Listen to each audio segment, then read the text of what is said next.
The hearing will come to order.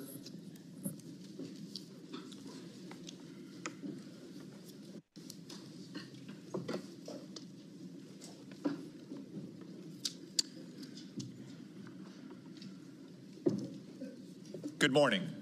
Welcome to the Senate Intelligence Committee Annual Worldwide Threats hearing.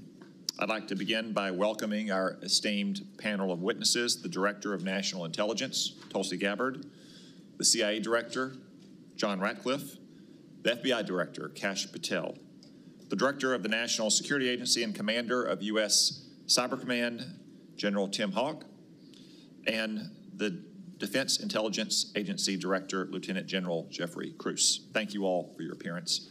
Thank you for your leadership. I also want to recognize the hard work and dedication of the thousands of men and women in our intelligence community whom you're here to represent today. Their successes are seldom celebrated. Their accomplishments are often unseen. But our nation is grateful to each one for the vital work they do to keep our nation safe, prosperous, and free. Our annual Worldwide Threats hearing allows for the American people to receive an unvarnished and unbiased account of the real and present dangers that our nation faces. As we will hear from our witnesses, many of the threats we face are truly existential. Communist China is actively working to replace the United States as the world's dominant superpower. China uses coercive military, economic, and influence operations, short of war, to shape a world favorable to its interests and hostile to ours. These methods include the biggest peacetime military buildup in history, rapidly expanding its nuclear forces, providing critical assistance to help Russia withstand U.S. sanctions, obscuring its role in accelerating the spread of COVID-19 beyond Wuhan, turning a blind eye to Chinese companies that enable the production of fentanyl flooding into the United States, and putting space weapons on orbit, among other tactics. Iran, despite setbacks inflicted on its so-called axis of resistance by Israel over the last year, still aims to destroy what it calls the little Satan, the State of Israel, and what it calls the great Satan, the United States.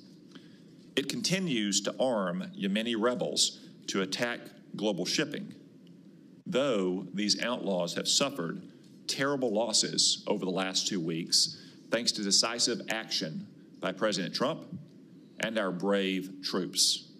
I commend the President, Mike Waltz, Pete Hegseth, and his entire national security team for these actions. Iran also continues its decades-long effort to develop surrogate networks inside the United States to threaten U.S. citizens. Furthermore, Iran's nuclear program continues apace. It's actively developing multiple space launch vehicles, which are little more than flimsy cover for an intercontinental ballistic missile program that could hit the United States in a matter of years. But all this will soon come to an end. The supreme leader of Iran now faces a stark choice, thanks to President Trump. The supreme leader can fully dismantle his nuclear program, or he can have it dismantled for him. Finally, today's report also acknowledges that illicit drug production endangers the health and safety of millions of Americans. For the first time, the annual threat assessment lists foreign illicit drug actors as the very first threat to our country. As the report highlights, Mexican-based cartels using precursors produced in China continue to smuggle fentanyl and synthetic opioids into the United States. Last year alone, these deadly drugs tragically killed more than 52,000 Americans, more than the number killed in attacks by foreign terrorists or foreign nations. Given these threats, we have to ask, are our intelligence agencies well postured against these threats? I'm afraid the answer is no, at least not yet. As the world became more dangerous in recent years, our intelligence agencies got more politicized, more bureaucratic, and more focused on promulgating opinions rather than gathering facts. As a result of these misplaced priorities, we've been caught off guard and left in the dark too often. I know that all of you agree that the core mission of the intelligence community is to steal our adversaries' secrets and convey them to policymakers to protect the United States. At the same time, it's not the role of intelligence agencies to make policy, to justify presidential action, or to operate like other federal agencies. After years of drift, the intelligence community must recommit to its core mission of collecting clandestine intelligence from adversaries whose main objective is to destroy our nation and our way of life. The reason is not that our intelligence community lacks dedicated patriots who show up to work every day to protect the American people. On the contrary, it has an abundance of them. The reasons are a misuse of resources, bureaucratic bloat, a default to play it safe, and a past administration that prioritized social engineering over espionage. Coupled with recent failures, the finding in today's Worldwide Threat Report should be a wake-up call to all of us to get our house in order. The status quo is proving inadequate to provide the President and Congress with the intelligence needed to protect the American people. As more storms gather, America's intelligence capabilities require urgent reform and revitalization. As the chairman of this committee, I look forward to working with each of you to strengthen America's intelligence edge and refocus our intelligence community on its core mission, stealing secrets. The American people deserve nothing less. We've assembled an impressive team to get this done, and I look forward to hearing your comments. Now I recognize the Vice Chairman for opening remarks. Well, thank you, Mr. Chairman, and good morning, everybody. I want to thank all the witnesses for being here. I got to say, I've been on the committee now for 14 years, and this year's assessment is clearly one of the most complicated and challenging in my tenure on the committee. And I want to get into that in a moment, but I want to first of all address the recent story that has broken in the news.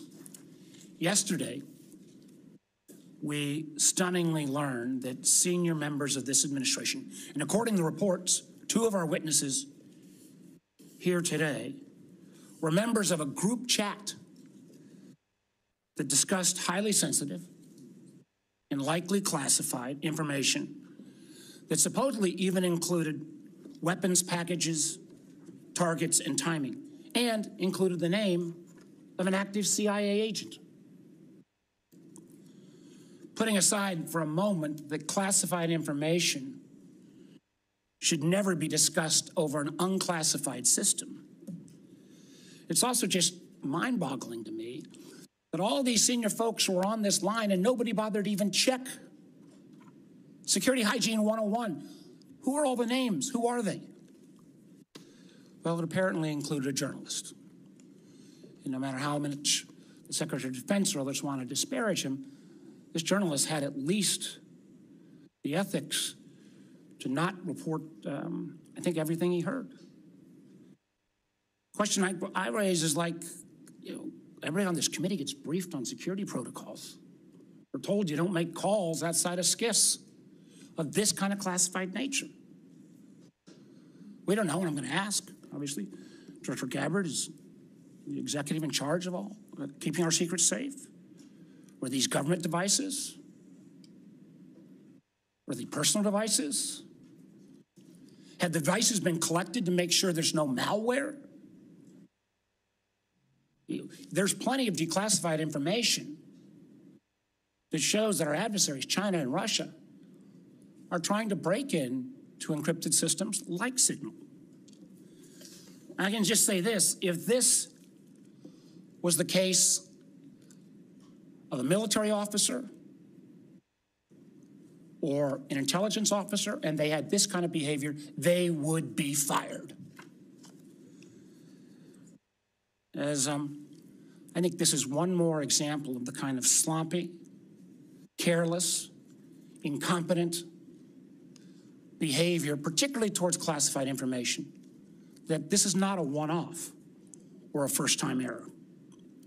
Let me take a couple minutes and review some of the other reckless choices that this administration has made regarding our national security.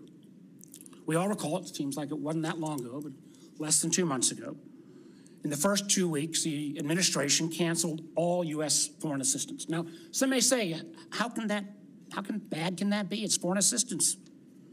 Well, U.S. foreign assistance paid for the units in Ukraine that provide air defense to civilian cities being attacked by Russia. Foreign assistance paid for guarding camps in Syria where ISIS fighters are detained. Foreign assistance paid for programs abroad that ensure that diseases like Ebola don't come home. And until recently, it paid for the construction of a railway in Africa that would have helped given the United States much needed access to critical minerals in Congo. Now that project, China's going to try to finance it. As well, in the first 2 weeks, Director Patel, the administration fired several of our most experienced FBI agents, including the head of the Criminal Investigative Division, the head of the Intelligence Division, the head of the Counterterrorism Division, the heads of the New York, Washington, and Miami field office, all individuals who were distinctly and directly responsible for helping to keep America safe. The irony a little bit was the recently dismissed head of the Counterterrorism Division was involved in disrupting the ISIS attacks planned for Oklahoma City and Philadelphia and helped lead the effort to bring to justice the key planner of the Abbey Gate bombing in Afghanistan that killed 13 U.S. servicemen and 150 civilians. That very Abbey Gate effort was actually praised by the president in his State of the Union address. Yet the administration's response to these agents, I believe, good works and years of service, was to force these folks out. It's hard to imagine how that makes our country safer. Nor can I understand how Americans are made more secure by firing more than 300 staff at the National Nuclear Security Administration, including those responsible for overseeing the security and safety of the nuclear stockpile. Or by ousting 130 employees at CISA, the agency directly responsible for trying to take on China's Salt Typhoon attack. Again, after Salt Typhoon, I would have thought folks on that group chat might have thought twice. Or how we made safer by sacking 1,000 employees at the CDC and NIH who are actually directly working on trying to keep our country safe from disease. Or by pushing out hundreds of intelligence officers. The amazing thing is that our intelligence officers, they're not interchangeable like a Twitter coder. These intelligence officers, our country makes $20,000 to $40,000 of an investment just in getting a security clearance. Literally goes into six figures when you take the training involved. Can anyone tell how firing probationary individuals without any consideration for merit or expertise is an efficient use of taxpayer dollars? And just to make clear that yesterday's story in the Atlantic was not this rookie one-off, it's a pattern. I want to acknowledge Director Radcliffe was not here in his position when this took place. But again, earlier in the administration, when a non-classified network was used, thereby exposing literally hundreds of CIA officers' identities, those folks can't go into the field now. How does that make our government more efficient? You know, again, this pattern of an amazing cavalier attitude towards classified information is reckless, sloppy, and stunning. And perhaps what troubles me most is the way the administration has decided that we can take on all our problems by ourselves without any needs for friends or allies. I agree that we've got to put America's priorities first, but America first cannot mean America alone. The intelligence we gather to keep Americans safe depends on a lot of allies around the world who have access to sources we don't have. That sharing of information saves lives, and it's not hypothetical. We all remember because it was declassified last year when Austria worked with our community to make sure to expose a plot against Taylor Swift in Vienna. That could have killed literally hundreds of individuals. However, these relationships are not built in stone. They're not dictated by law. Things like the Five Eyes are based on trust, built on decades. But so often that trust is now breaking literally overnight. Yet suddenly, and for no reason that I can understand, the United States is starting to act like our adversaries are our friends, voting in the UN with Russia, Belarus, and North Korea. That's a rogues gallery if you've ever heard of them. Treating our allies like adversaries, whether it's threats to take over Greenland or over the Panama Canal, destructive trade war with Canada, or literally threatening to kick Canada out of the Five Eyes. I feel our credibility is being enormously undermined with our allies, who I believe, and I think most of us on this committee, regardless of party, believes makes our country safer and stronger. But how can our allies ever trust us as the kind of partner we used to be when we, without consultation or notice, for example, stop sharing information to Ukraine in its war for survival against Russia? Or how can our allies not only not trust our government, but potentially not our businesses with such arbitrary political decisions? Let me give you a few examples. You know, as a result of a lot of work from this committee and others in Congress, we made sure America's commercial space industry is second to none. From space to launch to commercial sensing and communications, the United States has taken a record lead. Yet overnight, this administration called into question the reliability of American commercial tech industry when Maxar and other commercial space companies were directed to stop sharing intelligence with Ukraine. I got to tell you, I've been a business guy, I can't say longer than being an elected official, but pretty close. That shockwave across all of commercial space, and frankly, not just commercial space, I've heard it from some of our hyperscalers in the tech community, has sent an enormous chill. Who's going to hire an American commercial space company, government or foreign business, with the ability to have that taken down so arbitrarily? And it's not just in the case of commercial space. We've seen that Canada, Germany, Portugal have all been saying they're rethinking buying F-35s. I've heard from Microsoft and Google directly and Amazon that they're having questions about whether they can still sell their services. We've also seen foreign adversaries and friends take advantage of this rift in our national security areas and our scientists. Germany has already put out ads trying to attract some of our best scientists who've been rifted. And the Chinese intelligence agencies are posting on social media sites in the hopes of luring individuals with that national security clearance who've been pushed out, perhaps arbitrarily, to come into their service. So no, the Signal fiasco is not a one-off. It is unfortunately a pattern we're seeing too often repeated. I fear that we feel the erosion of trust from our workplace, from our companies, and from our allies and partners can't be put back in the bottle overnight. Make no mistake, these actions make America less safe. Thank you, Mr. Chairman. Before I turn to the witnesses' hearing, I want to welcome everyone in our large audience today. I also want to note that we will not tolerate any disruptions of the witnesses' testimony or senators' questions and the witnesses' answers. You'll note that we have a large contingent of Capitol Police in the room.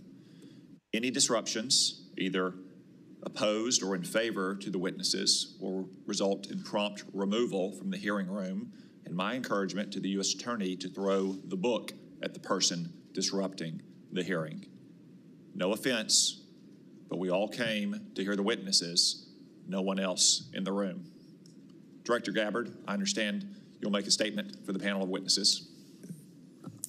Thank you, Mr. Chairman, Vice Chair, members of the committee. Thanks for the opportunity for us to be here to present you the intelligence community's 2025 annual threat assessment. I'm joined here this morning by my colleagues from the CIA, DIA, FBI, and NSA. Our testimony offers the collective assessment of the 18 U.S. intelligence elements making up the U.S. and draws on intelligence collection and information available to the IC from open source and private sector and the expertise of our analysts. This report evaluates what the IC assesses most threatens our people and our nation's ability to live in a peaceful, free, secure, and prosperous society. As you know, we face an increasingly complex threat environment that is threatening us here at home and our interests abroad. I'll begin by focusing on what most immediately and directly threatens the United States and the well-being of the American people: non-state criminal groups and terrorists putting American lives and livelihood at risk. Then I'll focus on the key nation states who have the capability to threaten the interests of the United States. In this complex environment, non-state and state actors are able to exploit or take advantage of the effects of each other's activities. Conventional and asymmetrical capabilities, even the traditionally weakest of actors are able to acquire from available advanced technologies, creates an even more complex and serious threat landscape. First, I'll highlight the threats presented by several non-state actors. Cartels, gangs, and other transnational criminal organizations in our part of the world are engaging in a wide array of illicit activity, from narcotics trafficking to money laundering to smuggling of illegal immigrants and human trafficking, which endanger the health, welfare, and safety of everyday Americans. Based on the latest reporting available for a year-long period ending October 2024, cartels were largely responsible for the deaths of more than 54,000 U.S. citizens from synthetic opioids. Mexico-based transnational criminal organizations, or TCOs, are the main suppliers of illicit fentanyl to the U.S. market and are adapting to enforcement and regulatory pressures by using multiple sources and methods to procure precursor chemicals and equipment, primarily from China and India, many of which are dual-use chemicals used in legitimate industries. Independent fentanyl producers are also increasingly fragmenting the drug trade in Mexico. The availability of precursor chemicals and ease of making illicit fentanyl have enabled independent actors to increase illicit fentanyl production and smuggling operations in Mexico. Cartels are profiting from human trafficking and have likely facilitated more than 2 million illegal immigrants encountered by law enforcement at the U.S. southwest border in 2024 alone, straining our vital resources and putting the American people at risk. Criminal groups drive much of the unrest and lawlessness in the Western Hemisphere. They also engage in extortion, weapons and human smuggling, and other illicit and dangerous revenue-seeking operations, including kidnappings for ransom, forced labor, and sex trafficking. These and other human traffickers exploit vulnerable individuals and groups by promising well-paying jobs while confiscating their identification documents. They operate in the shadows, exploiting lawlessness in various areas and using coercion and intimidation to control their victims. While these key drivers of migrants are expected to persist, heightened U.S. border security enforcement and deportations under the Trump administration are proving to serve as a deterrent for migrants seeking to illegally cross U.S. borders. U.S. Border Patrol apprehensions along the southwest border in January 2025 dropped 85% from the same period in 2024. Transnational Islamist extremists such as ISIS and al-Qaeda and affiliated jihadi groups continue to pursue, enable, or inspire attacks against the United States and our citizens abroad and within the homeland to advance their ultimate objective of establishing a global Islamist caliphate. This includes heightened to recruit and radicalize individuals in the U.S. and the West. While the New Year's Day attacker in New Orleans had no known direct contact with ISIS terrorists, he was influenced and radicalized by ISIS ideological propaganda, as one example. Al-Qaeda and its affiliates continue to call for attacks against the United States as they conduct attacks overseas. These jihadist groups have shown their ability to adapt and evolve, including using new technologies and tactics to spread their ideology and recruit new followers. A range of non-state cyber criminals are also targeting our economic interests, critical infrastructure, and advanced commercial capability for extortion, other coercive pursuits, and financial gain. These actors use a variety of tactics, including phishing, ransomware, and denial of service attacks, to disrupt our systems and steal sensitive and lucrative information using available technologies and U.S. cyber vulnerabilities. Ransomware actors last year, for example, attacked the largest payment processor for U.S. healthcare institutions. And another set of criminal actors conducted cyber attacks against U.S. water utilities. Some of these non-state cyber actors also operate as proxies for or emulate similar activities carried out by major state actors.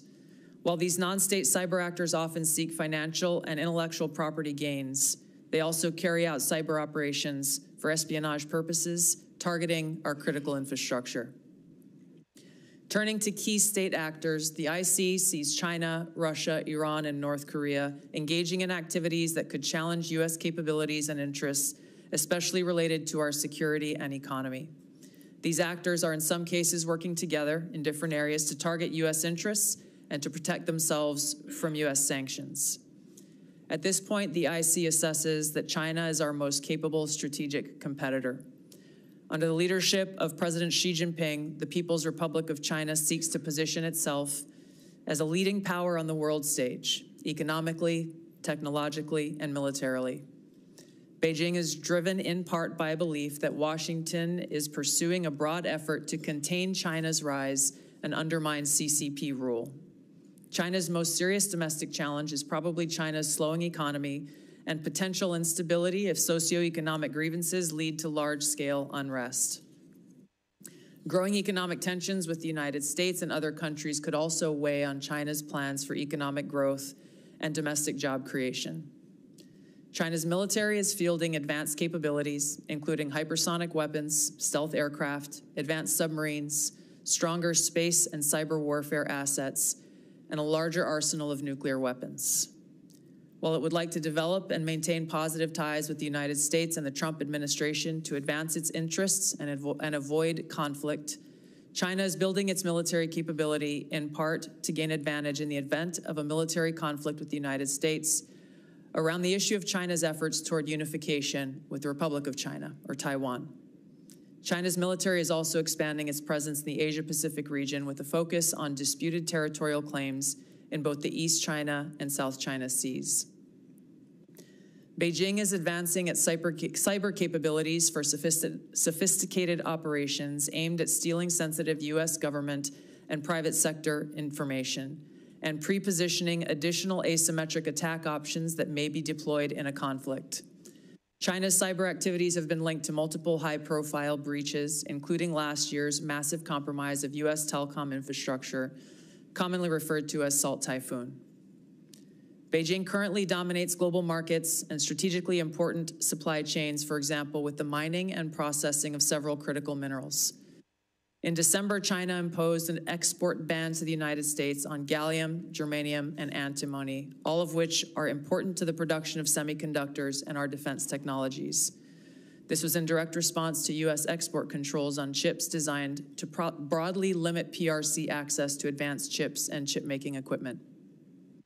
China also aims to compete in other critical global industries, including AI, legacy semiconductor chip production, biomanufacturing and genetic sequencing, and medical and pharmaceutical supply production. Leveraging often heavily state-subsidized production at greater scale, lower costs, and weaker regulatory standards than required in the West, Beijing's strategy has given it a leading position in many parts of these sectors and supply chains that support them. In 2023, for example, China had 5 first-in-class domestic drug approvals and 3 FDA approvals. Turning to Russia. Russia's nuclear and conventional military capabilities, along with its demonstrated economic and military resilience, make it a formidable competitor. Moscow has more nuclear weapons than any other nation that could inflict catastrophic damage on the United States and the world in the event of a major war that Russian leaders feared put them and their regime at serious risk.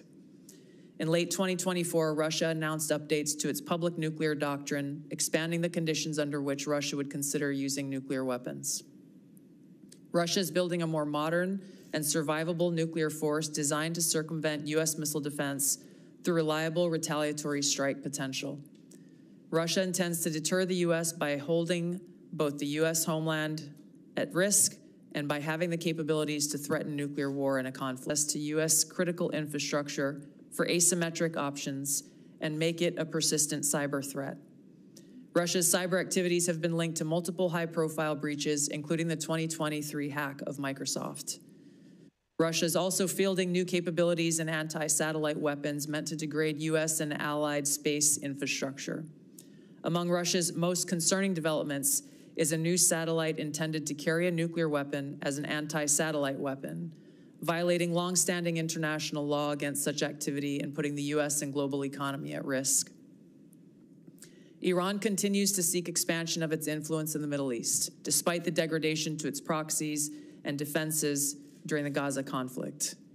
Iran has developed and maintains ballistic missiles, cruise missiles, and UAVs, including systems capable of striking U.S. targets and allies in the region.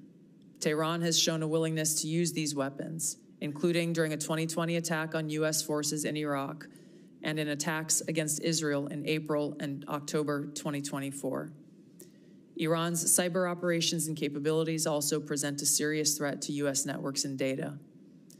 The IC continues to assess that Iran is not building a nuclear weapon, and Supreme Leader Khamenei has not authorized the nuclear weapons program that he suspended in 2003. The IC continues to monitor closely if Tehran decides to reauthorize its nuclear weapons program.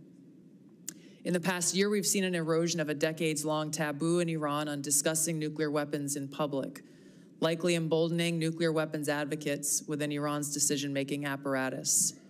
Iran's enriched uranium stockpile is at its highest levels and is unprecedented for a state without nuclear weapons.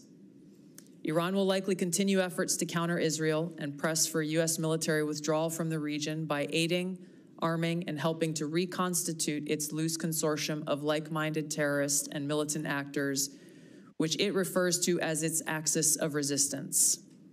Although weakened, this collection of actors still presents a wide range of threats, including to Israel's population, U.S. forces deployed in Iraq and Syria, and to U.S. and international military and commercial shipping and transit.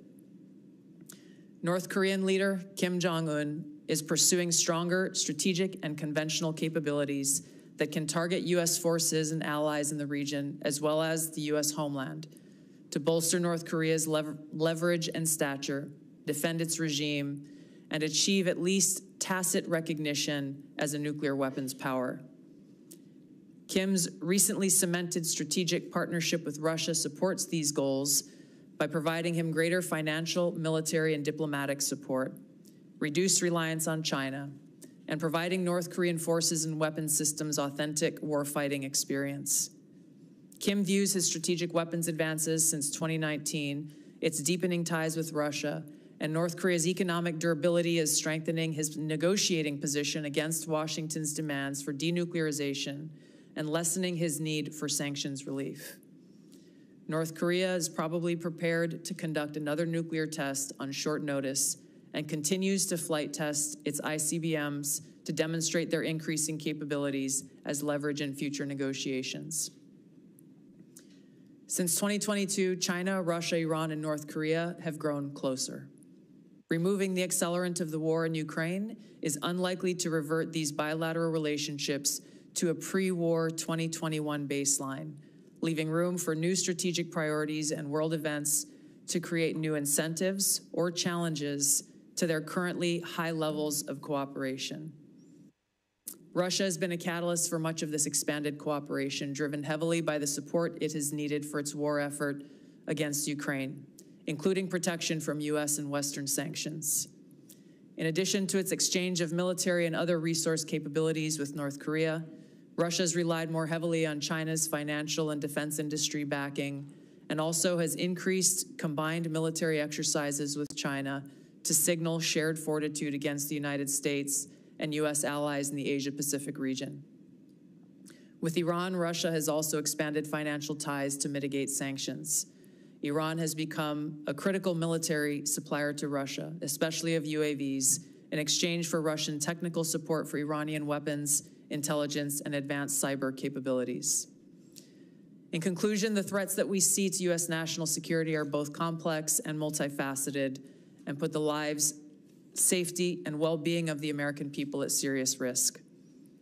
As the heads of the American people's intelligence community, we will continue to provide the President, Congress, and our warfighters with timely, unbiased, relevant intelligence to keep the United States secure, free, prosperous, and at peace. To the American people specifically, our intelligence community exists to serve you and to ensure your safety, security, and freedom. Thank you. Thank you, Director Gabbard. As I mentioned in my opening remarks, the annual threat assessment for the first time lists cartels and traffickers as the very first threat. Director Patel, I'm pleased to say that the FBI's Little Rock field office has been doing its part in addressing this threat. The field office, along with other federal, state, and local law enforcement agencies, have arrested nearly 300 immigrants in my state in 2025 so far. Could you provide some color about the nature of the threat these illegal immigrants have posed, not just to Arkansas, but our nation, perhaps including some of the details of the horrific offenses they've committed against the American people? Thank you, Mr. Chairman. Mr. Vice Chairman. The witness will suspend. The greatest threat to global security is Israel, and the whole world knows it. Stop funding Israel! Stop funding Israel! Stop funding Israel! Stop funding Israel!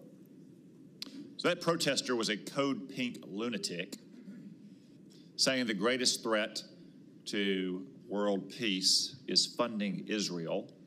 I will observe, for the benefit of the audience here on television, that Code Pink is funded by Communist China as well, which simply illustrates, speak up now if you want to be removed as well, whoever's saying that.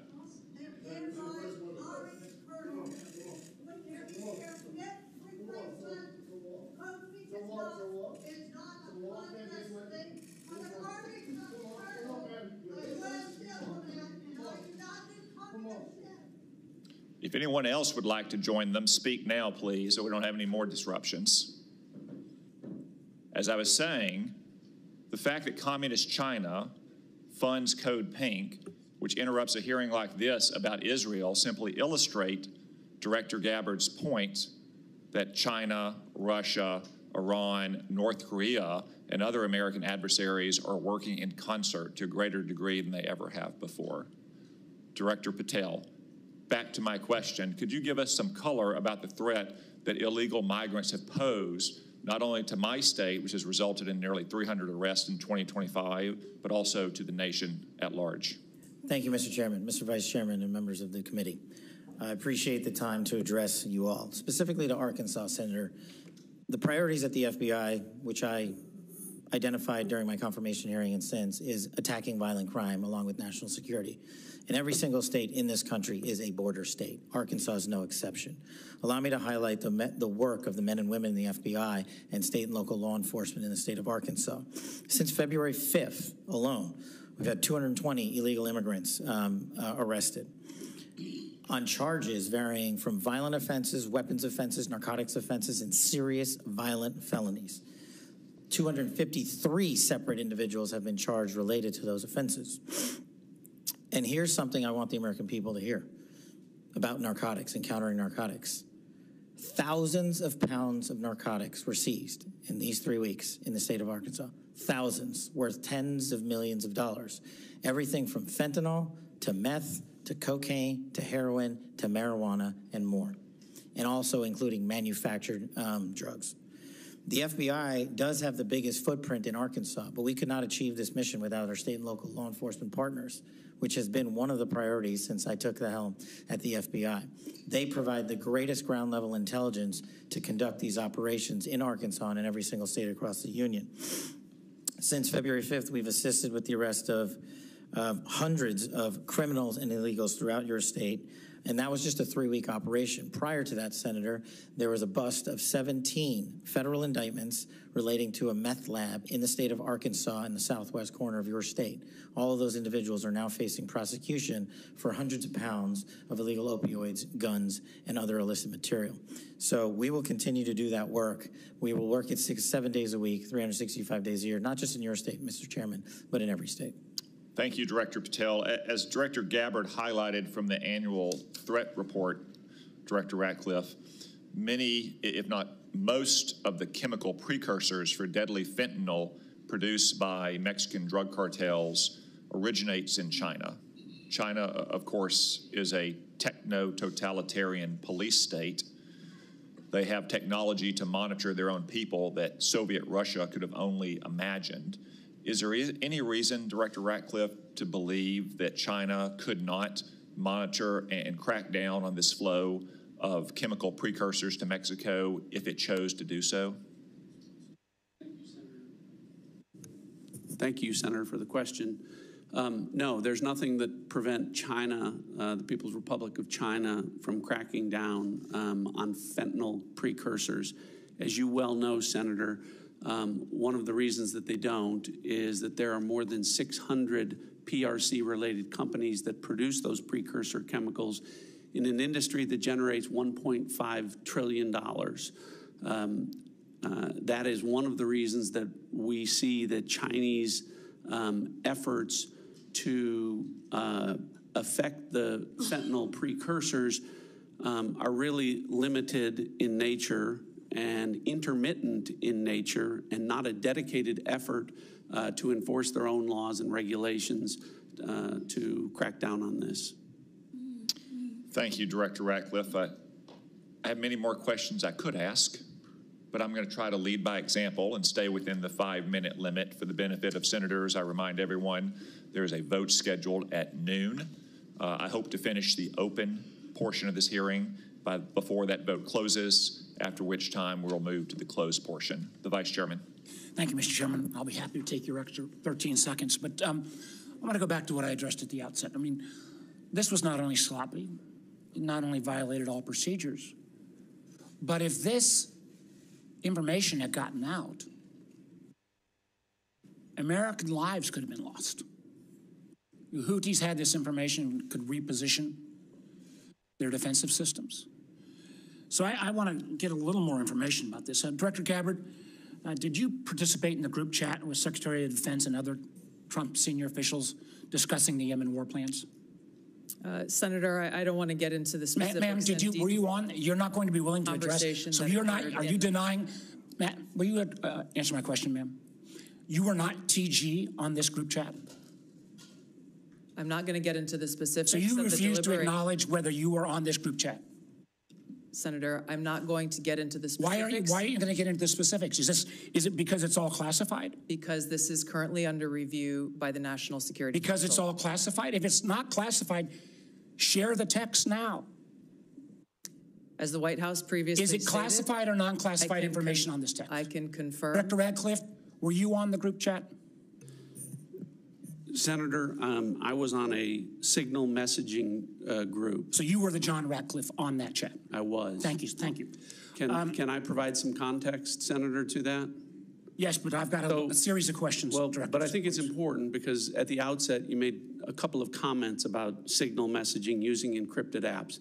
So that we're clear, one of the first things that happened when I was confirmed as CIA director was signal was loaded onto my computer at the CIA, as it is for most CIA officers. One of the things that I was briefed on very early, Senator, was by the CIA records management folks about the use of signal as a permissible work use. It is. That is a practice that preceded the current administration to the Biden administration. Director Ratcliffe, I've got a series of questions. If you're making the statement, if you're making the statement, the signal is a secure channel. No, can I answer that?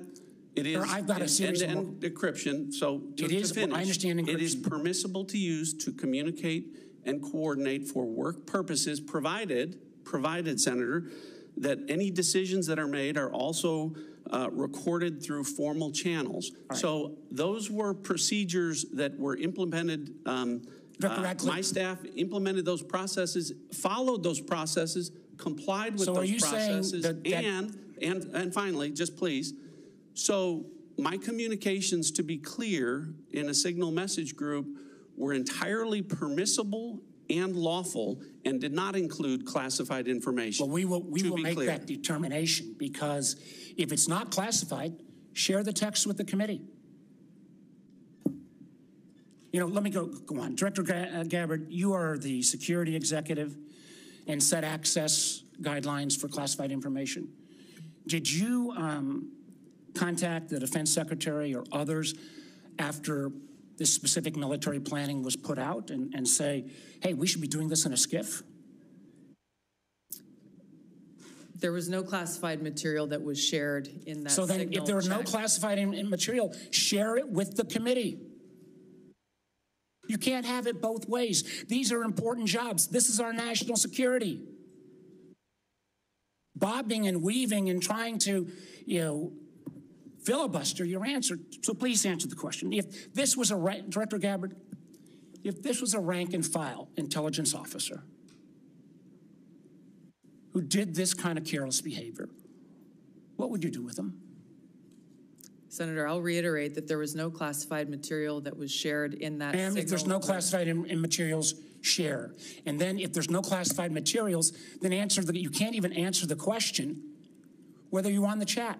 This is strangely familiar, and I think my colleagues will remember, when you couldn't answer the question, is Edward Snowden a traitor?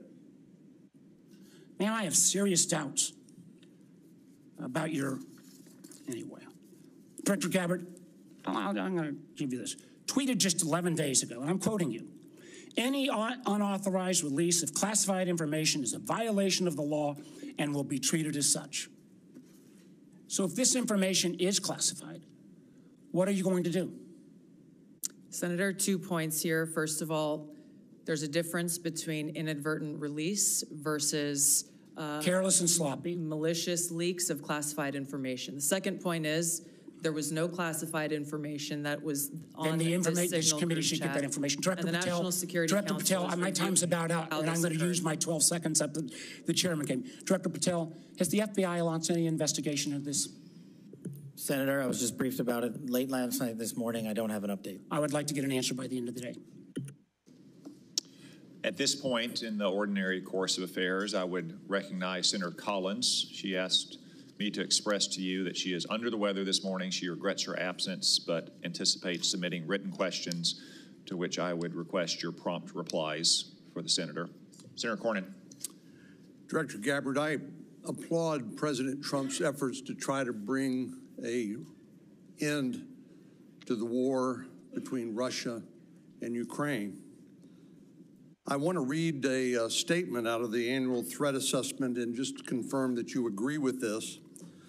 It says Russia views its ongoing war with Ukraine as a proxy conflict with the West, and its objective to restore Russian strength and security in its near abroad against perceived U.S. and Western encroachment has increased the risks of unintended escalation between Russia and NATO. Do you agree with that statement? And that is in the annual threat assessment, correct? Correct. I'd like to refer to an AP story, Associated Press, dated March 21st, 2025. The title of the article is Western Officials Say Russia is Behind a Campaign of Sabotage Across Europe. This AP map shows it. Mr. Chairman, I'd like to ask unanimous consent that this be made part of the record. Without objection. The document that AP compiled, and I presume this is through open sources, documented 59 incidents, including cyber attacks, spreading propaganda, plotting killings, or committing acts of vandalism, arson, sabotage, or espionage. Is that consistent with your understanding and impression of what Russia's currently engaged in Europe? Senator, I haven't seen that specific article, but I can confirm that we assess Russia's attempts to conduct such sabotage activities in Europe. Thank you. One of the things that I'm most concerned about following some of the discussions between Russia and Ukraine and the United States and our other allies, obviously, as I said, peace between Ukraine and Russia is the desirable end state. I think you'd have to be crazy to say otherwise. But I also want to talk a little bit about the unexpected or maybe unintended consequences of European insecurity. I know the incoming Chancellor of Germany has talked about the possibility that Germany might share its nuclear weapons with Ukraine and suggested that the UK would be part of that. I know that Poland has talked about acquiring nuclear weapons, and perhaps other European countries to make up for what they view as a receding of the American umbrella of protection. General Krause, what would be the result of a proliferation of nuclear weapon-armed countries in Europe if, in fact, that would occur as a result of the perception of European insecurity? Senator, thank you for the question. One of the things that the intelligence community works very hard on is to understand who has nuclear weapons throughout the planet. And as discussed in the opening statements, both by the chair and by Director Gabbard, the proliferation and the increase in the types and the lethality of nuclear weapons is one of the things that we have to track and we as a nation are going to have to face. It has changed dramatically in the last 5 years and will continue to change over the next 5 years. The addition of additional countries which have their own deterrence policies and will act in a nuclear dialogue, or the presence of those weapons, the security of those weapons, the movement and the threat of use of those weapons complicates the environment by which all of us will operate and will complicate all of the decisions by which all future conflict and the political decisions that we support of the decision makers. It makes the world a more dangerous place, does it not? Senator, yes, it does. And just by way of history, Ukraine used to have the third largest arsenal of nuclear weapons on the planet. But as a result of negotiations between Russia and Ukraine and the United Kingdom, the Budapest Memorandum documented a commitment by Russia and the United States to protect the territorial integrity of Ukraine in exchange for them giving up their nuclear weapons. Did I correctly summarize the content of the Budapest Memorandum back in 1994? Yes, Senator, you did, and Ukraine willingly gave up its weapons for the protection of others. Thank you very much. Senator Wyden. Thank you, Mr. Chairman. And obviously, my colleagues and I feel very strongly about the war planning meeting over unclassified phones. Obviously reckless, obviously dangerous. Both the mishandling of classified information and the deliberate destruction of federal records are potential crimes that ought to be investigated immediately. And I want to make clear that I'm of the view that there ought to be resignation, starting with the National Security Advisor and the Secretary of Defense. Director Radcliffe and Director Gabbard, have you participated in any other group chats with senior Trump administration officials in which classified information was shared using phones that weren't cleared for such information? Question for the two of you. Senator, thank you for the question. I haven't, your question was, have I participated in any other group chats sharing classified information? To be clear, I haven't participated in any signal group messaging that relates to any classified information at all. Okay. Director Gabbard? Senator, I have the same answer. I have not participated in any signal group chat or any other chat on another app that contained any classified information. Yeah, and I just think it's important to follow through here. Would the two of you cooperate with an audit to confirm that that is that is the case? I have no objection.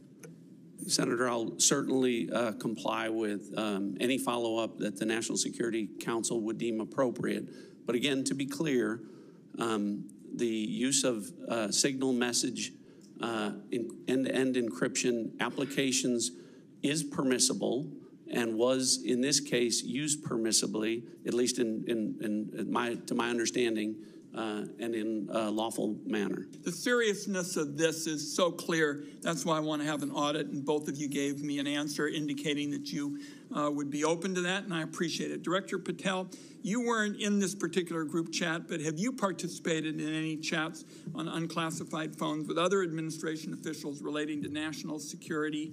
And if so, on what other topics? Thank you for your question, Senator, and not that I can. Question I have for you, Director Gabbard, involves this question of Elon Musk wasn't going to see the military's China war plans because he said he, quote, has business in China and he would be susceptible perhaps to that. That was his comment. So as DNI, you're responsible for security clearance policies across the government. Under your watch, how are you going to go about carrying out this obligation? Because I think it obviously is a very significant one in terms of American national security. Thank you, Senator. As you know, the Office of the Director of National Intelligence provides oversight over these different 18 intelligence elements. Leaders within those elements are empowered with that responsibility to uphold the trust that the American people have placed in them. In this example that you cited, both Secretary Hegseth as well as President Trump completely denied the assertion that Elon Musk was going to receive any kind of classified war plan brief pertaining to China or any other country.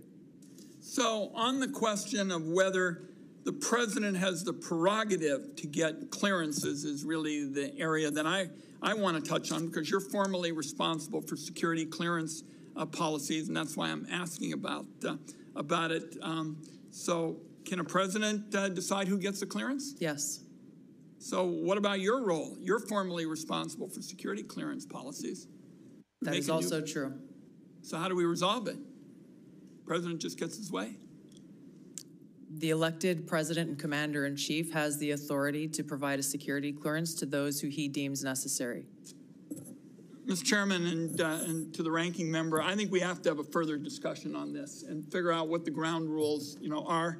I think it's clear what the director says. I just think we need more clarity, because I think you have the formal responsibility for security clearances, and now we've heard that this somehow is going to be the president's project, and I think we ought to have further discussions. Thank you, Mr. Chairman. Senator Langford.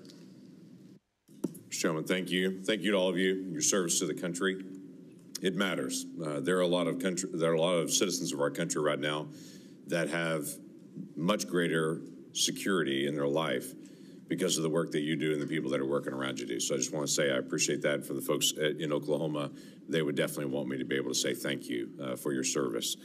Let me ask a couple of questions on this. Director Gabbard, let me start with you on this. Iran has been listed as one of the top sponsors of terrorism for a very long time. They're the primary armors of Hezbollah, of Hamas, of the Houthis. They're arming the Russians to be able to kill Ukrainians. They continue to be able to destabilize the region. And just in the recent days, when many nations in the Gulf region have talked about how to provide greater stability, Iranian leadership stepped out and made very clear statements. They want a one-state solution for Israel, and it's to drive out all Jews. So this continues to be an issue not just for the region, but for Americans in particular. So my question is on this is the sanctions and the effect of sanctions, what we know about the Iranian response. Under the Biden administration, those sanctions will turn down, where, quite frankly, Iran has been able to sell $90 billion in oil on the global market to be able to rearm itself and all the others around the region. Now sanctions are now going back on to Iran again. What do we know about the effect of those sanctions? Thank you, Senator, for the question. These sanctions have just begun to be reinstated, so the full effects have not yet borne fruit. But the message that the president has sent with his maximum pressure campaign is certainly heard. As the chairman mentioned in his opening remarks, President Trump recently sent a letter to the leader of Iran expressing his interest in direct talks in order to try to de-escalate and to prevent war, prevent Iran from gaining a nuclear weapon, but also stated that there would be military consequences if there was no direct negotiations. So President Trump is continuing to carry out his vision and mission of peace through strength, acting in the best interests of the American people. We will see what choices are made from here. Okay, thank you.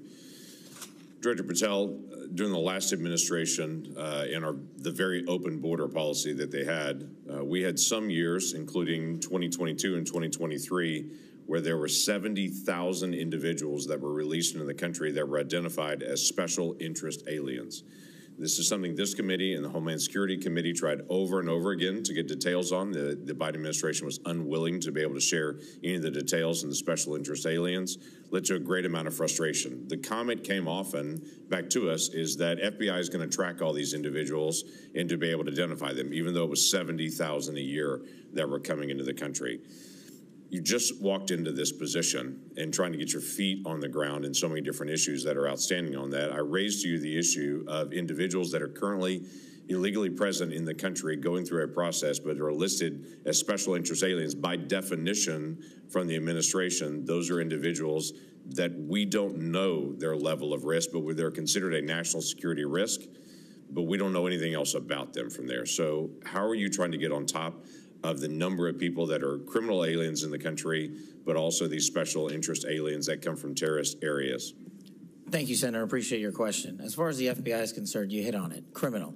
So we are focused across our interagency partners at DHS, ICE, CBP, CIS, and elsewhere to identify through our information sharing networks that we have stood up with state and local law enforcement to provide us the details on any criminal evidence relating to any of the individuals you highlighted. And if there's a nexus there, a case will be opened, by the line agents who predicated lawful and factual basis to do so.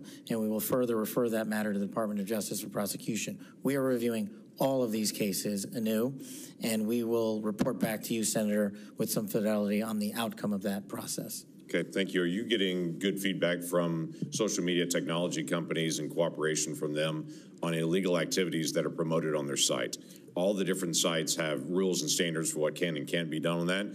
But for instance, in the border areas, many of the sites are allowing child trafficking, or they're allowing basically the hiring of Americans to come be drivers and such, and they know this is being circumvented. Are they working with you on that to be able to take illegal content off their sites? Thank you, Senator. And we have engaged directly at the top levels of all the private sector software communities and social media companies, and they have been very helpful because they have been told that this is a priority for me at the FBI to work with them because they have so much information to share back with us. Now, that's, of course, just on the public systems. We're not talking about the dark net.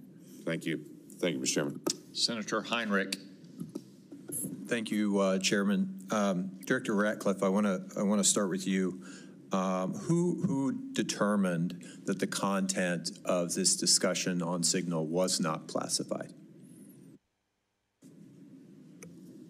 Senator, I guess I'm not. Well, for example, I can speak to my personal knowledge. There was no classified agent mentioned as part of this story. Normally, that would be classified information. So I guess what I'm asking is, did you just determine it was not classified, or was there any declassification after the fact? So to be clear, so everyone understands the process, as we talked about, Signal is a permissible use. I understand has been used that. at the CIA, has been approved by the White House for senior officials. And appropriate for many conversations. And recommended by CISA for high-level officials who would be targeted by foreign adversaries to use end-to-end encrypted apps whenever possible, like Signal. In this case, what the National Security Advisor did was to request through a Signal message that there be coordination. So you mentioned the name of a CIA active officer, correct? So I didn't mention the name. You didn't mention the name. Existence of that. And in the article, the implication was that somehow that was improper. That was not the case. So a CIA officer was not operating undercover. So the request for coordination was for a staff member to coordinate on the high side. So I communicated the name of a CIA officer not operating undercover, completely appropriate, who does openly and routinely coordinate with the White House as a member of my staff. So the intimation there that there was something inappropriate was clearly incorrect. Did it occur to you that given the sensitive nature of this discussion, that it could just move to the high side? So that was clearly, Senator, I think the intent was that this was initially set up by the National Security Advisor with the instruction that send a point of contact, and then you will be provided with information further on the high side for high side communication. So I think clearly it reflects that the National Security Advisor intended this to be, as it should have been, a mechanism for coordinating between senior level officials, but not a substitute for using high side or classified communications for anything that would be classified. And I think that that is exactly what did happen. So I'm curious, did this conversation at some point include information on weapons packages, targets, or timing? Not that I'm aware of. Director Gabbard, same question. Same answer, and defer to the Department of Defense on that question. Well, those are two different answers, but you're saying that was not part of the conversation. That's my knowledge. The precise operational issues were not part of this conversation. Correct. Okay. I want to ask you, Director Gabbard, something on a very different track here, which is I very much agree with the conclusion of the ATA that foreign illicit drug actors are a major threat in the United States, and many of you have spoken to this today. Is the IC wrong in its omission of Canada as a source of illicit fentanyl in the ATA? I was surprised, given some of the rhetoric, that there is no mention of Canada in the ATA. Senator, the focus in my opening and the ATA was really to focus on the most extreme threats in that area. And our assessment is that the most extreme threat related to fentanyl continues to come from and through Mexico. So the president has stated that the fentanyl coming through Canada is massive, and actually said it was an unusual and extraordinary threat. And that was the language that was used to justify putting tariffs on Canada. I'm just trying to reconcile those two issues. Is it an unusual and extraordinary threat, or is it a minor threat that doesn't even merit mention in the annual threat assessment? Senator, I don't have the numbers related to Canada in front of me at this time. I'd like to get back to you on the specifics of that answer. It's less than 1% of the fentanyl that we are able to interdict. But if you have different information, I would very much welcome that. Senator Budd.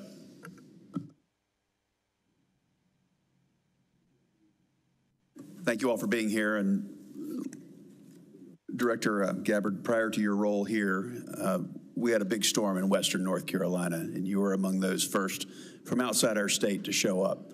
So thank you for your work there. Thank you for your ongoing work there and that of your family as well. It was good to see them when out in western North Carolina last week, so thank you. Director Hawk, so what do we need to do in regards to Volt Typhoon? There's a lot of pre-positioning that went on there. So where are we with that?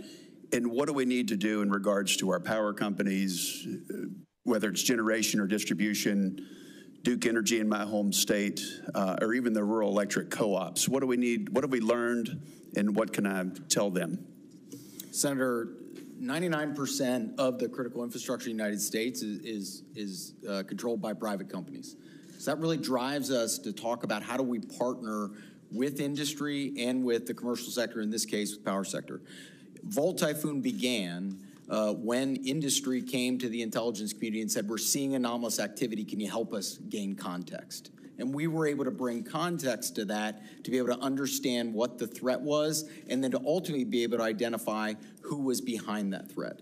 Since that time, we've continued to work very closely with industry to be able to determine what are the right ways for us to be able to pursue these threats within networks to enable the interagency, to enable our partners and industry to be able to pursue them. That's the approach we have to take. It is a collaboration between the government and industry to be able to eradicate these threats, and we have continued to pursue them together since our first identification and notification that we did related to this particular threat. Thank you. What have you done on the offensive side here in regards to, I think there were three, Salt Typhoon, Volt Typhoon, and even Flax Typhoon. Maybe there were others, but those are the three that are known. Senator, I've been given really clear guidance in terms of what the Secretary of Defense expects in terms of our aggressive approach to be able to restore deterrence, and I look forward to talking with you about that in the closed hearing. Look forward to that. Directors Gabbard and Ratcliffe and Patel, thank you all again for being here. So as you're all keenly aware, Section 702 of FISA is an extremely useful authority to help keep our nation safe. I also know that we need to rebuild American people's trust and confidence that such authorities are not being misused by the intelligence community to unlawfully target Americans. So since taking over your respective agencies, can you tell me and tell the American people how effective the recent changes have been in protecting privacy and civil liberties of each and every Americans? And then, if you will, comment on how useful the authority is in generating intelligence that actually protects the homeland. We'll start with you, Director Gabbard. Senator, Section 702, which authorizes the foreign collection of non-U.S. persons outside of the United States, continues to be one of our most effective collection tools to ensure our national security. There are a number of reforms that the Senate passed, that Congress passed last year, that have proven to strengthen the protections of Americans' Fourth Amendment rights. In the short time that I've been in the seat, I've seen a few examples of that directly, most recently through the FISA court, calling in an amici to come in and weigh in on a dispute regarding provisions that would further protect Americans' Fourth Amendment rights.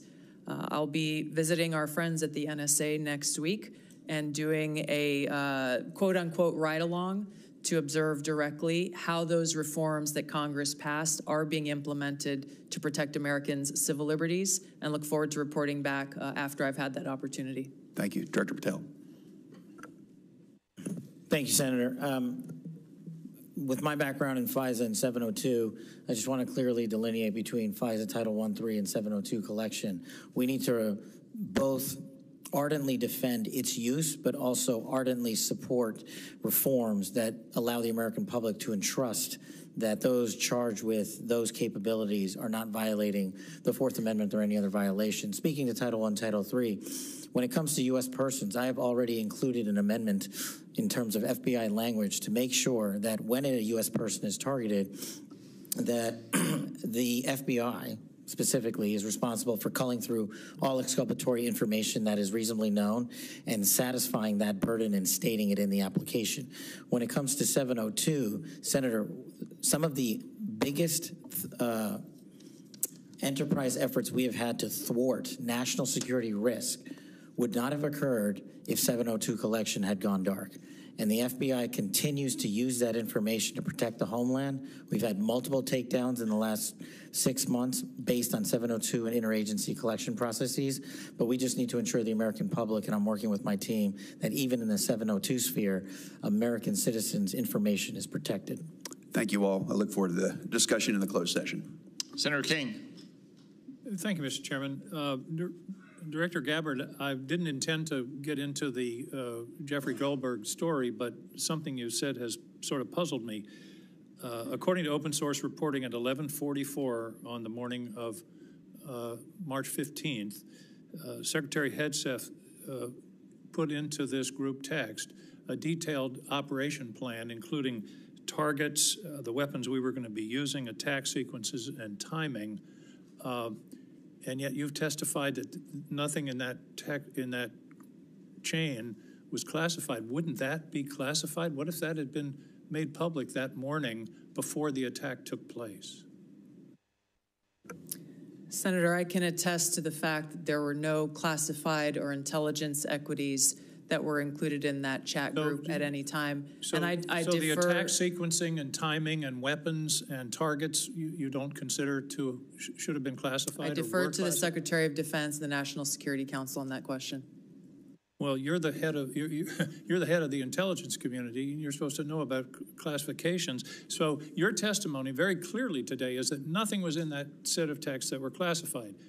I'll follow up on Senator Wyden's question. If that's the case, please release that whole text stream so that the public can have a view of what actually transpired on this discussion. It's hard for me to believe that targets and timing and weapons would not have been classified. Well, let me move on. You approved this report, this annual report, prepared by the Office of the Director of National Intelligence. Is this submitted to the White House routinely in anticipation of its public release? I don't know what you mean by submitted routinely. Was this report submitted to the White House before its release today? It was submitted to them once it was completed. I think probably around the same time it was sent to all of you. I want to move on. One note that surprised me, I've been on this committee now this is my 13th year. Every single one of these reports that we have had has mentioned global climate change as a significant national security threat, except this one. Has something happened? Has global climate change been solved? Why is that not in this report? And who made the decision that it should not be in the report when it's been in every one of the 11 prior reports? I can't speak to the decisions made previously, but this annual threat assessment has been focused very directly on the threats that we deem most critical to the United States and our national security. Obviously, we're aware of occurrences within the environment and how they may impact operations, but we're focused on the direct threats to Americans' safety, well-being, and security. How about how they will impact mass migration, famine, dislocation, political violence, which is the finding, by the way, of the 2019 annual threat assessment under the first Trump administration? You don't consider that a significant national security threat?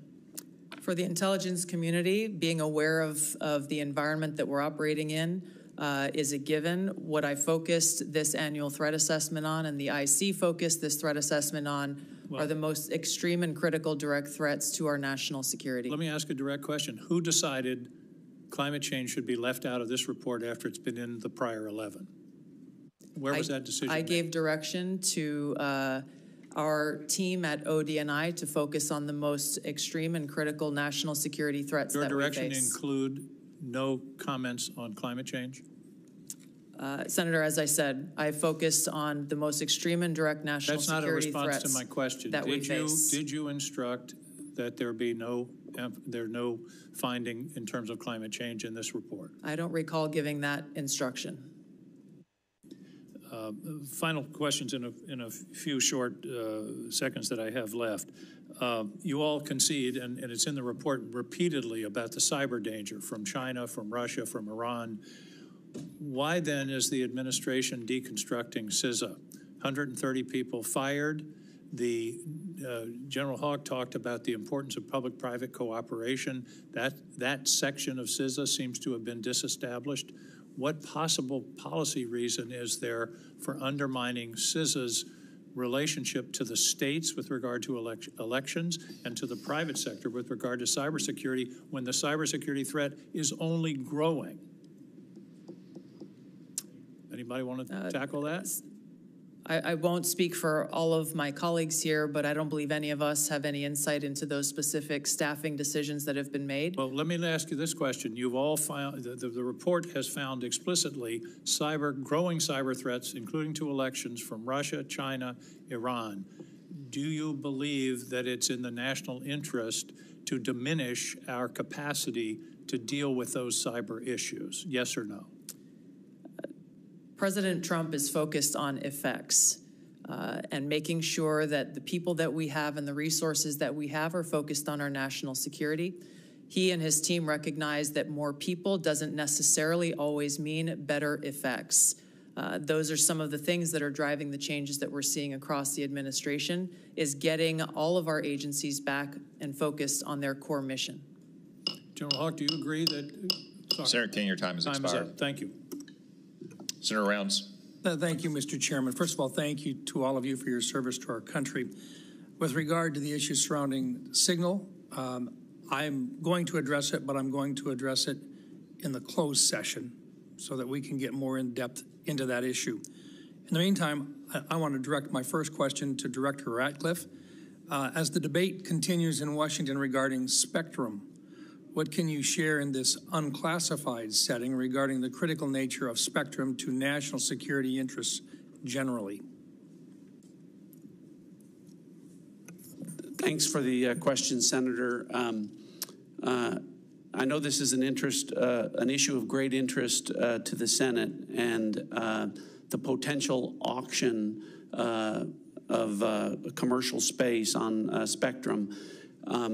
Those, as you correctly point out, the discussions about spectrum, I will start out by saying there are national security implications from such an auction were to take place to both the DoD and the IC. I think the discussions that we need to have in a classified setting, I can relate to you that the direction from early meetings that we've had is that the discussion about where that might take place would not affect specifically CIA or IC equities, and I hope that's the case and where the discussion goes. But I think we need to be concerned that a public auction at bands at certain levels would have an impact on our ability to deliver an accurate intelligence picture. In other words, there are parts of the spectrum which simply cannot be shared with the commercial. That's correct. All right. Thank you. And we can talk about the specific reasons about why in a classified setting that would cause a diminishment of our ability to deliver a good threat picture to the Commander-in-Chief. And in some cases, life or death consequences Absolutely. Involved. Thank you.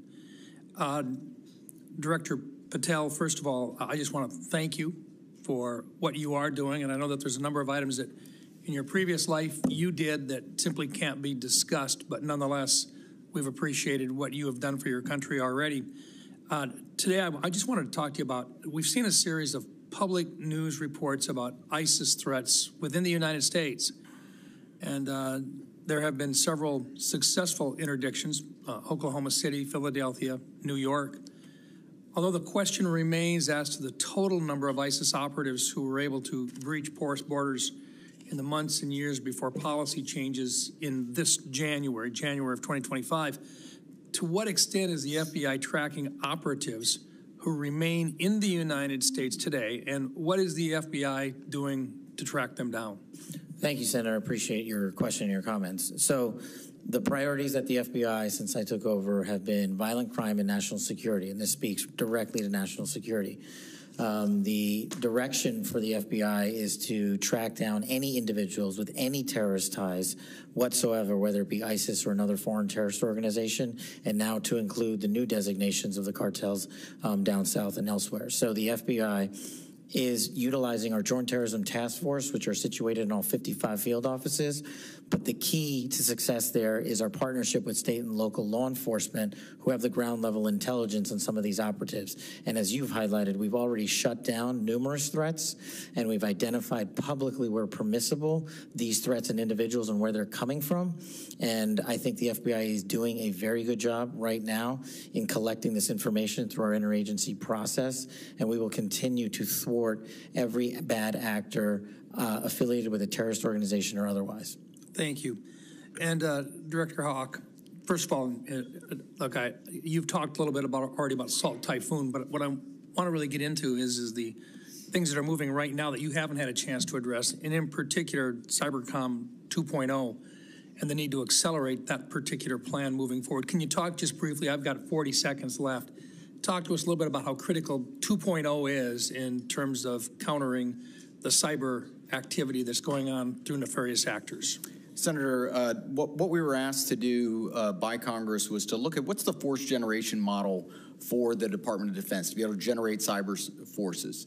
Based off of that request, I produced the recommendation for the secretary that outlined 3 critical things, which is really how we manage the talent, how we develop the talent in the department, and also how we equip that talent underpinned by compute and AI. We've brought that plan initially back to Secretary Hegseth. He told us to go faster. We've delivered him that plan. And now, based off of his guidance, we will now begin to move forward with the rest of the department. Thank you. Thank you, Mr. Chairman. Senator Bennett. Thank you, Mr. Chairman. Thank you very much for holding this hearing, and thank you for being here. Mr. Director Ratcliffe, it sounds to me like your testimony today and the Secretary and the DNI's testimony is that there was nothing wrong at all with the signal thread that you were on, that it didn't include any targeting information or battle sequence. That is your testimony. That's your testimony. And I'm a little staggered that that is your view, Director Ratcliffe. Does the CIA have any rules about handling of classified information? Yes or no? Yes. Thank you, Director Ratcliffe. Do you agree, Secretary of Defense Pete Hegseth said this morning when asked by members of the press what had happened, he said this morning in Hawaii that Atlantic Editor-in-Chief Jeff Goldberg is a, quote, deceitful and highly discredited so-called journalist who's made a profession of providing hoaxes time and time again. Do you share that evaluation, the Secretary of Defense's evaluation of Jeff Goldberg as a journalist? Senator, I didn't see those comments. I don't know Jeff Goldberg. So do you share that view of the Secretary of Defense? Well, I don't have a view on. Okay. Do you assuming that he has that view, I'm curious about whether you are the CIA director, okay? This has happened. We know it's happened. Did Jeff Goldberg somehow, did he create a hoax that allowed him to become part of this signal thread? Please answer the question. You don't insult the intelligence of the American people. Did he invite himself to the signal thread? I don't know how he was invited, but clearly he was added. Clearly it was. Finish your sentence, please. Clearly he was added to the signal group. Your question is, you don't know that the president's national security advisor invited him to join the signal thread? Everybody in America knows that. Does the CIA director not know that? I've seen conflicting reports about who added the reporter to the signal messaging group. You think that it's perfectly appropriate that there was a reporter added, especially one that the Secretary of Defense says is deceitful, highly discredited, a so-called journalist who's made a profession of peddling hoaxes over and over again. Is your testimony that it was appropriate that he was added to this signal thread? No, of course not. And why did you not call? Hold on, Senator. You're mischaracterizing my testimony. Good. You answered the question. Let me ask you. When he was added to the thread, you're the CIA director. Why didn't you call out that he was present on the signal thread? I don't know if you use signal messaging app. I do. Not for classified information, not for targeting, well, neither not do I, for anything Senator. remote. Neither do I, Senator. Well, that's what your testimony is today. It absolutely is not, Senator. Were you not listening at the beginning? No. When I said that I was using it as permitted, and it is permissible to use. I agree that's your testimony. Yeah. I agree that's your testimony. You asked me if I use it, and I said not for targeting, not for classified information. And I said I don't either. I also know Jeff Goldberg. I don't use it to communicate with him, but you thought it was appropriate. By the way, I think he's one of the more outstanding journalists in America, but I'm shocked to find him on a thread that he's reading in the parking lot of a grocery store in Washington, D.C., and your testimony as the director of the CIA is that it's totally appropriate. No. Is it appropriate? No, that the Director, that is not what I. Okay, when did go I say ahead, it was? please. When did I use the word appropriate? Well, Go ahead, please. Well, I didn't. That everybody in America. So clearly, there's nothing to Senator, see here is what your testimony is. No, I never said that. This is just a normal day at the CIA where we chat about this kind of stuff over Signal. In fact, it's so normal that the last administration left it here for us.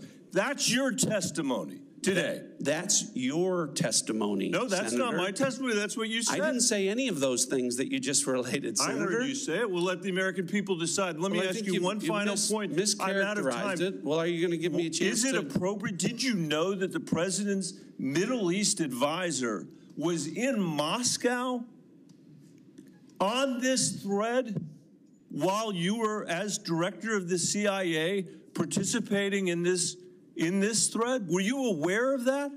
Are you aware of that today?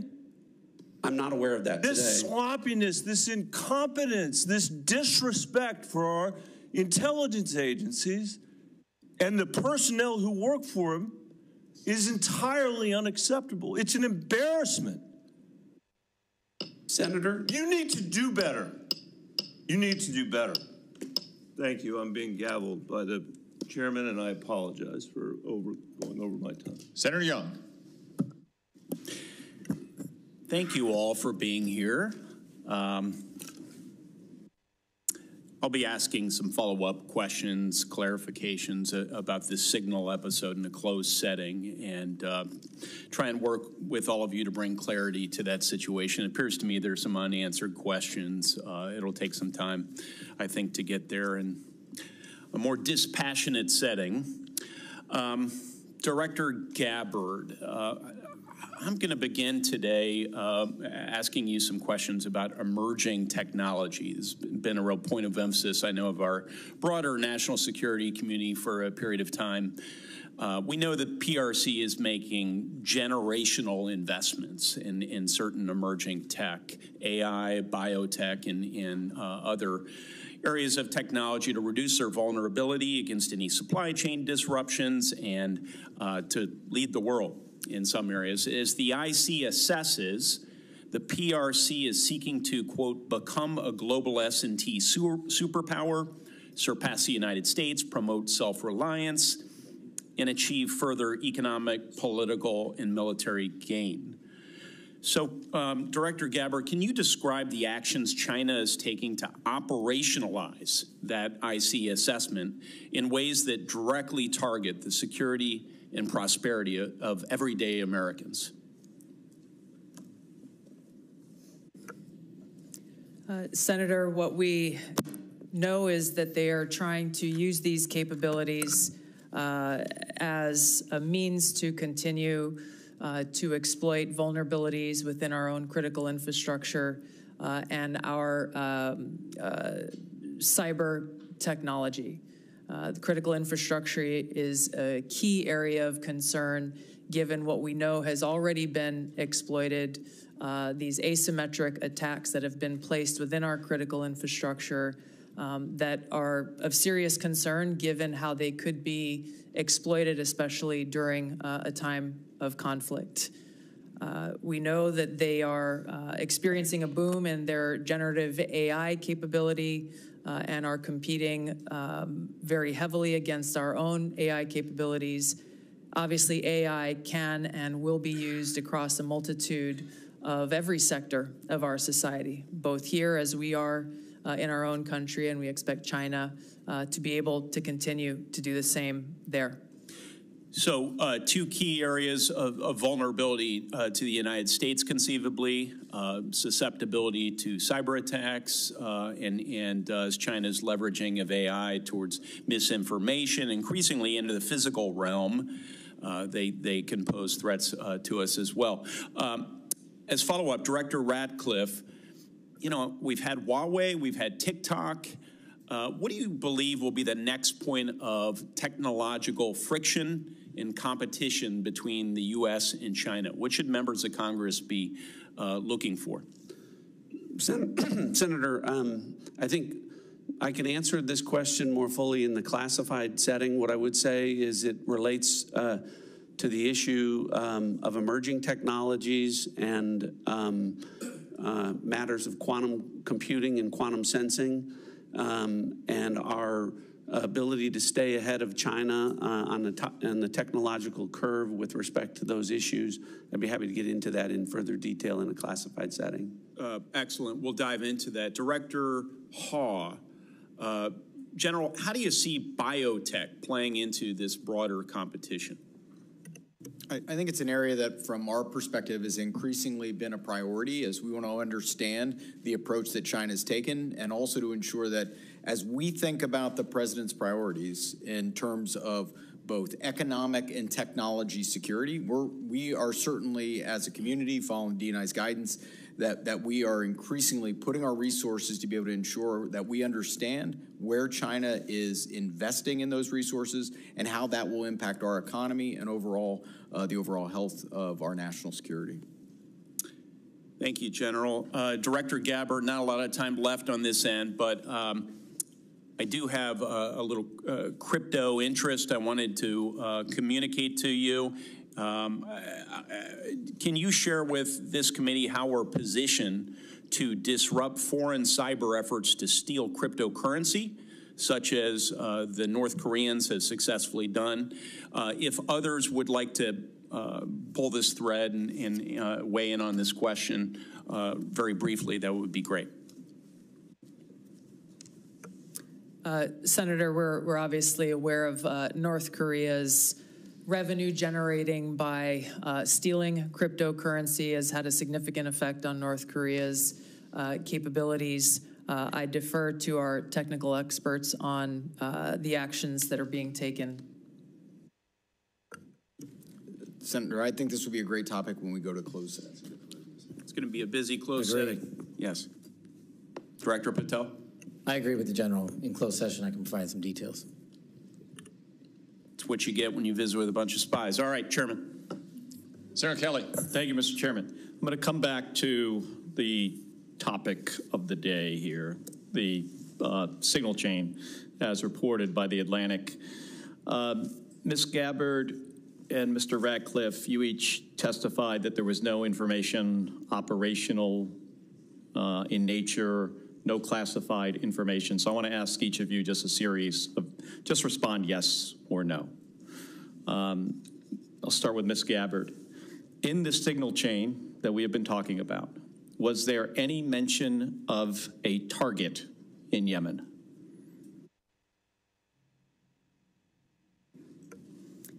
I don't remember mention of specific targets. Any generic target?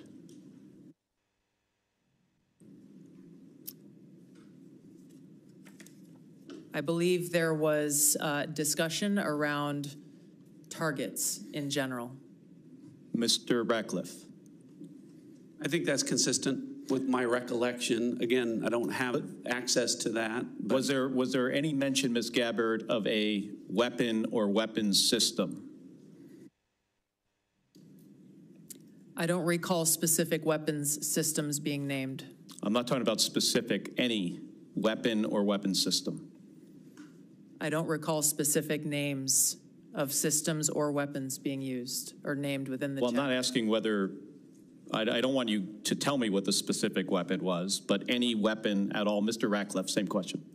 I don't recall. How about anything about timing? Ms. Gabbard. I don't recall specific timing. Was there any mention? I won't get into the detail of the conversation, but obviously there was a significant amount of planning and internal discussions that had occurred prior to and outside of this signal chat.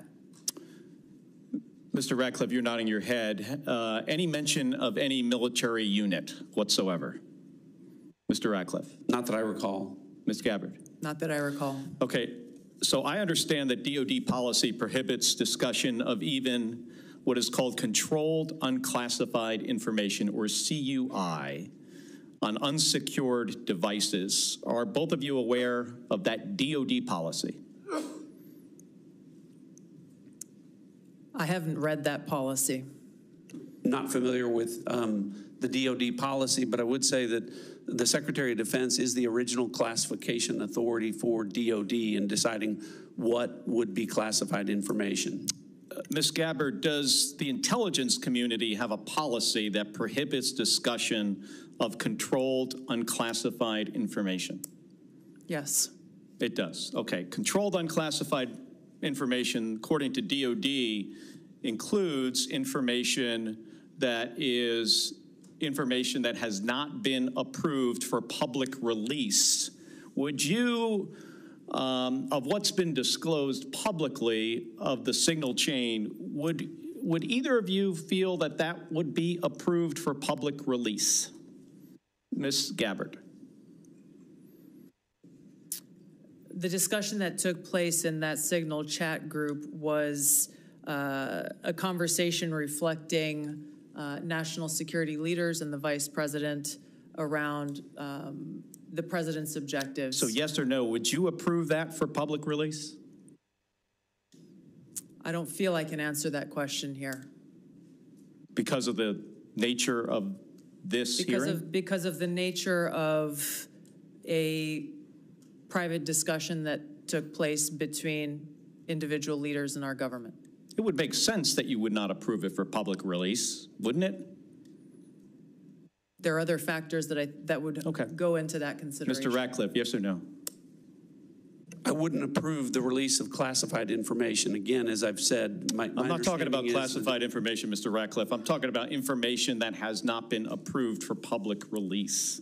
That is information that is considered controlled, unclassified information. The principles that would have been on that would have been individuals capable of approving that for public release. Do you, I got 20 seconds. The deliberation as to whether or not we should launch a strike on another country, would you consider that classified information, Ms. Gabbard? The information was not classified. I'm not talking about this. I'm just talking about deliberation from principles as to whether or not we should launch a strike on another country. Would you consider that classified information? I'm not talking about what happened this week. There are other factors that would go into determining that classification. Mr. Ratcliffe, the deliberation between principals in our national security apparatus about whether or not to strike another country, would you consider that to be classified information? Pre-decisional strike deliberation should be conducted through classified channels. Thank you. Thank you, Mr. Chairman. If I may, I just want to return, Mr. Ratcliffe, to your answer there in part, Senator Kelly. It's been raised at several occasions now in this hearing about whether classified information was discussed in this chat, and you mentioned about the Secretary of Defense being what you called, I think, the original classification authority. Correct. Correct. I think it's important for the public to understand that although you and Director Gabbard are original classification authorities on many matters, you're not that for all matters that might be classified in the government. Is that right? That's correct. So if the Secretary of State has classified sensitive diplomatic details, that's his authority. If the Secretary of Energy has sensitive classified information about our national laboratories, that's his authority. And the two of you can't speak to other departments who have their own original classification authority, and which, of course, as Director Gabbard said, ultimately rested with one person, the President of the United States. Is that correct? That's correct. Okay. I just wanted to clarify that. It looks like the Vice Chairman wants to weigh in as well. Just very briefly. I mean, I think it strains the audience and the watching public's credibility if we're talking about timing, packages, that somehow this would be okay to put out. Or just, frankly, senior American officials trashing Europe. I've been around this for a while. This is not information you generally put out. And the notion there's not even acknowledgement of, hey, gosh, we screwed up, is stunning to me. And the idea somehow, well, none of this was classified, but we can't talk about it here. You can't have it both ways. I think the witness's point is that they can't speak for every official in the government who has original classification authority. Chairman, I don't, that's not what I'm not trying to litigate that. I'm trying to litigate on the face, unless as Senator Bennett said, this reporter is somehow making this all up. And I think the White House has acknowledged that the text chain that he submitted was authentic. It strains my mind to think, again, it strains my mind if the shoe had been on the other foot, what my colleagues would be saying about this. And again, we're going to get to the bottom of it. I appreciate your comments, but you guys have both testified under law. There's nothing classified in that information. There was nothing, in a sense, I've not heard either one of you say, gosh, we screwed up. So we'll find out. This is too important to our national security. And again, I know we've got more members to close. They testified, is my understanding, correct me if I'm wrong, that there's no intelligence community classified information. Is that correct? That's Director correct. Ratcliffe, is that correct? Director Gabbard? Yes, Chairman. Well, again. That's not correct. She said repeatedly there's nothing classified. Period. Right, period. You can't have it both. And again, we'll see. I cannot believe this is not going to come out. And if it's not classified, again, we'd ask you to give it to the public today. I'm sure one of your aides back there have probably got it on paper. If you've got it here, it's not classified, stand by your position. Or is this just one more example of a careless approach to how we keep our secrets in this administration? With apologies to Senator Moran. Thank you, Mr. Chairman, and thank you to our witnesses for being here. I want to explore a little bit about Ukraine, and I'll direct this to Director Ratcliffe or Director Cruz. The ATA assesses that, quote, the grinding war of attrition in Ukraine, quote, will lead to a gradual but steady erosion of Kyiv's positions on the battlefield. Are Ukrainian forces at any significant risk of collapse this year?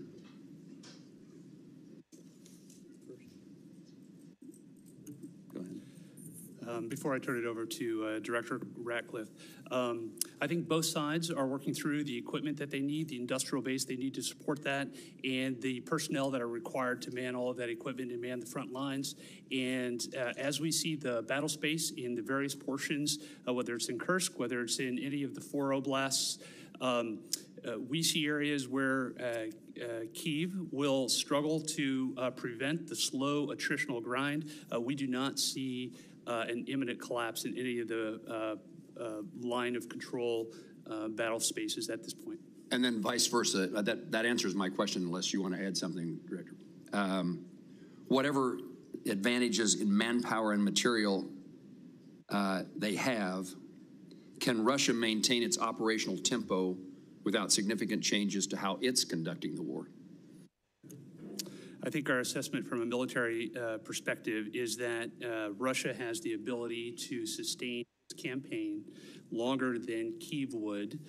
Now, when that timeline hits, we do not have an assessment of, but I believe that if this were to go on for more than the remainder of this year, both sides would have a significant challenge maintaining their defense industrial base as well as their operational ops tempo. Longer than this year? That is correct, and they will each have difficulty at various points throughout the spring, summer, and fall as well. Thank you. Director Ratcliffe, ATA says continuing the Russia-Ukraine war perpetuates strategic risks to the United States of unintended escalation to large-scale war and heightened insecurity among NATO allies. What are the strategic risks to the United States if Russia were to achieve its maximalist objectives via peace agreement? Achieve via peace agreement? Yes. Well, I think that clearly the negotiations that are going on reflect that President Trump is seeking a cessation of the war on terms that will end the war permanently. From an intelligence community standpoint, and specifically with regard to CIA assets, we've taken steps to support that, the president's goal of an enduring peace. To General Cruz's comments, I agree with his assessment and generally the public assessment that Russia has the battlefield advantage, is grinding forward slowly. I want to comment on that, however, to say that with regard to the Ukrainian resistance, the Ukrainian people and the Ukrainian military have been underestimated for a period of several years now. And ultimately, I'm convinced from my reflections in observing from an intelligence standpoint that they will fight with their bare hands if they have to, if they don't have terms that are acceptable to an enduring peace. Obviously, to the point of maximalist goals, President Trump has communicated that he is aware of the dangers of that, of Russia getting what they want. And I think that the peace talks that are taking place would reflect, if successful, and they are making progress, that both sides would not get everything that they want and no one's maximalist goals would be achieved. Thank you both. In the short time I have, I'm going to skip a question and ask that I intended to ask, but ask the director of the FBI. Director, I chair the subcommittee that appropriates money for the Department of Justice, including the FBI. It has been our practice that the FBI director, as well as the Attorney General, appear before our committee each year. And I want to make certain that you do not foresee any challenges that I will have in your presence when you come to speak when we invite you to come speak about your budget. I think when we visited in the office, you made yourself often available, pleased to talk to Congress. We're getting ready for the appropriations process to begin. The budget that the president intends to submit is seemingly months away, weeks away, long weeks away. And we may ask you to come testify about your priorities now or sooner than that. Is that a challenge for you that I'd be aware of? From the FBI, no, as long as the Department of Justice and the Attorney General are good with it. Thank you. Senator Reid. Thank you very much, Mr. Chairman. Director Ratcliffe, you have repeatedly made the point that there was no classified information contained in any of these discussions that were reported in the Atlantic Monthly. Is that correct? No, that's not correct. So, Senator, what I've related is that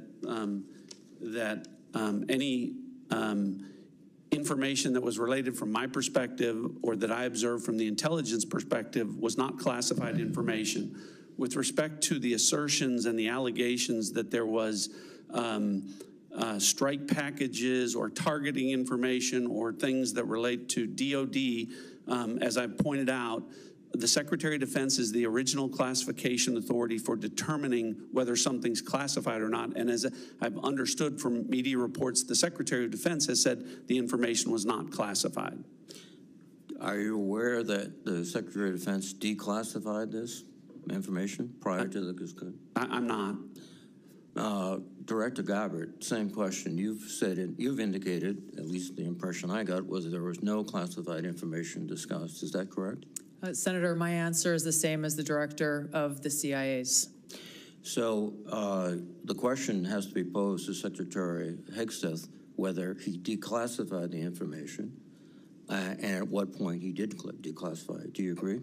Yes, I defer questions to the Secretary of Defense. Okay. Director Patel, are you conducting an investigation of these discussions and activities? Thank you, Senator. As I informed the Vice Chairman on the same question, I found out about this late last night, early this morning, so I don't have an update for you on that. Well, thank you. When you get an update, we'd appreciate it very much. Yes, sir. Director Gabbard, were you overseas during any parts of these discussions? Yes, Senator, I was. Were you using your private phone or a public phone for the signal discussions? I won't speak to this because it's under review by the National Security Council. Once that review is complete, I'm sure we'll share the results with the committee. What is under review? It's a very simple question. Are you your private phone or an officially issued phone? What could be under review? National Security Council is reviewing all aspects of how this came to be, how the journalist was inadvertently added to the group chat, and what occurred within that chat across the board. But so you were not going to disclose anything about whether you use the phone. Director Ratcliffe, there's been indication that the CIA has warned recently retired personnel about the vulnerabilities of Signal and other encrypted messaging applications. If that's the case, why were you discussing these issues on Signal? Senator, Signal use, as I've said repeatedly, is permissible for work purposes. I've never said that end-to-end encryption apps like Signal are a substitute for classified systems, and I was not discussing classified information in this setting. But as you've indicated previously, perhaps the Secretary of Defense was discussing classified information, and only he can be held accountable in terms of whether it was classified or declassified at the point when he spoke. Is that accurate? Well, I didn't say it that way. I said the Secretary of Defense is the original classification authority, and my understanding is that his comments are that any information that he shared was not classified. But you have no way to verify that? I don't. Again, this is a very troubling example and a great lapse in our intelligence and our discussion. One further point, if you are not aware of any classified information on the discussions back and forth, would it be appropriate for the author to release the entire text of what he heard and transcribed? I think the author has released, my understanding, essentially almost all of the information as it's been related to me. I don't know what calculation the author made with regard to what information would be released or not. Well, but again, I can again confirm that with respect to the communications that were related, as to me, there was no classified information. According to the article, quote, the message contained information that might be interpreted as related to actual and current intelligence operations, and the author did not disclose that information. So the question would be, if he disclosed everything he heard, in your view. That wouldn't be classified information. I know the context of what that is, and I think the author said might be interpreted as related to intelligence information. It was not classified information. So it goes back to my point. If you released all this information he did not release, he could do so without any liability at the federal level. I think you're asking for a legal answer that I'm not able to give you, but. Mr. Patel, can you opine? You're a lawyer and you're the director of the FBI. Would he face any legal liability if he released the information? Because of the questions you and the Vice Chairman have put to me, I'm not going to prejudge the situation, and that legal call is ultimately for the Department of Justice. Thank you. Thank you very much, Mr. Chairman. Senator Ossoff. Thank you, Mr. Chairman, and thank you all for joining us and for your service. Just to make sure I understand some of the basics here, so Director Ratcliffe, you were a member of the Houthi PC small group signal chain, correct?